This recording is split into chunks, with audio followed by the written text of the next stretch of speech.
This video will document how to create user accounts in MyEdBC. First, you want to be in the Staff tab. Ensure that all your staff have been added. Ensure that all staff have an email address, and to include an email address, just click on the staff member and ensure that a primary email address has been included here.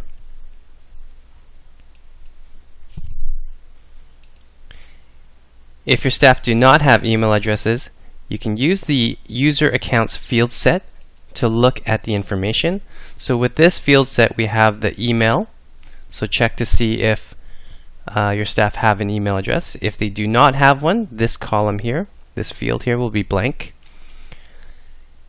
Their login information, again, users that do not have login information, this field here will be blank, and a generated password will be blank as well. So here we want to create a user account for Andrew. We click on the user, and then very important, we want to click on Options, Show Selected. You can choose multiple users and create user accounts at the same time. In this case, we're just using the one. To create a user account for this person, click Options, Create User Accounts. The current selection is 1. If I had multiple users here, I would see the count as the number of users on my screen. Click Next. For the login ID, we have some options. We can choose first initial and last name. This is fine for most cases. However, we recommend using the email address as their primary login ID. The reason being is the first initial last name looks at the entire database in MyEd, so that includes all schools, including public schools. So you may end up with some funny login IDs, so we prefer using a custom expression. And that custom expression is a squiggly bracket person.email01 and squiggly bracket. Okay, so make sure it's that bracket and not the rounded one. And you can look at the description to copy and paste that expression as well.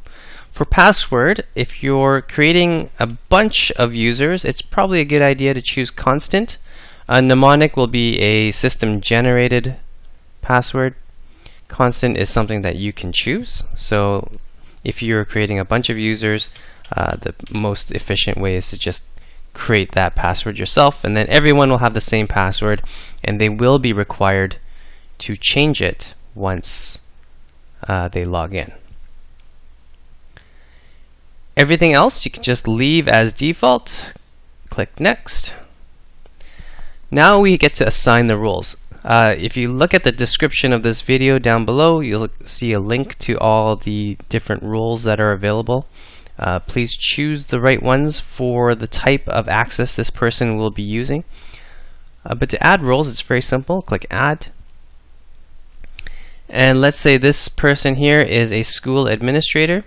We can scroll through the lists of different roles and pick from them. But we'll choose school administrator. You can have multiple roles as well. Some have this read only. That means that they can see everything that a school administrator could see, but they can't change anything. Once we're satisfied with the different roles, let's just create some of these there. Click OK. So I have 3 roles here. Schools you can leave blank. It'll default to your school. Click Next. And it'll say current selection 1. You may have more. Okay, so just pay attention to how many user accounts you're creating. The login ID, we're using a custom expression. So that will be their email address, this one here. And the generated password will be MyEd. It is case sensitive, and this will be assigned to all of my users, and the 3 roles. So this will assign the same roles for all of these people. So it's important to group together all of your user accounts. So for example, all your teachers, do them at once, and any administrators and so forth after that. Once I'm satisfied, I click Finish.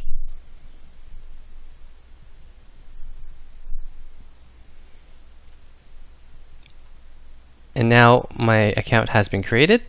I can close this window. And I just want to refresh the screen and I can see what I've done. So here's my login information, which is their email address and the generated password. And again, I'm using the field set user accounts.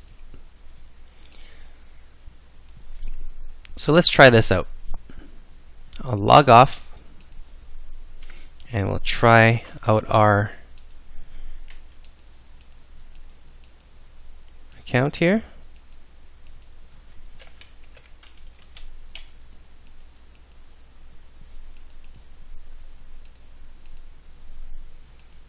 And because this is a test site, it's acting up a little bit.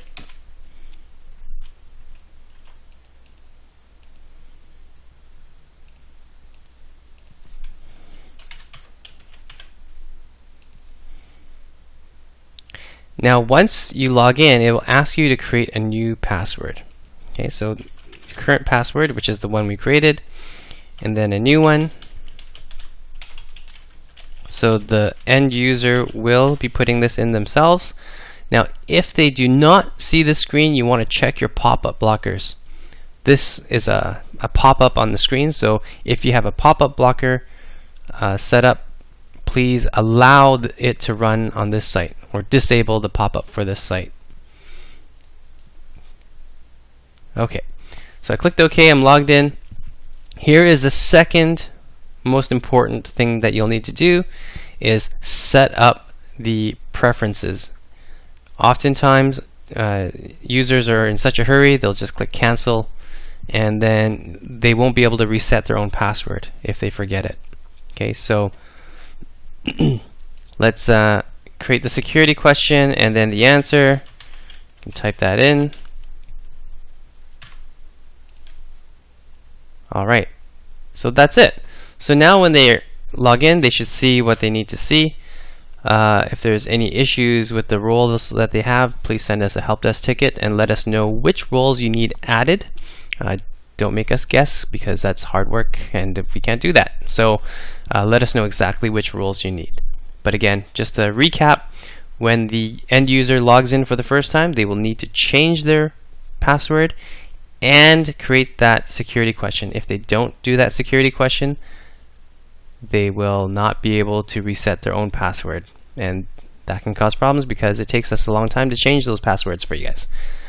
Thanks very much for watching.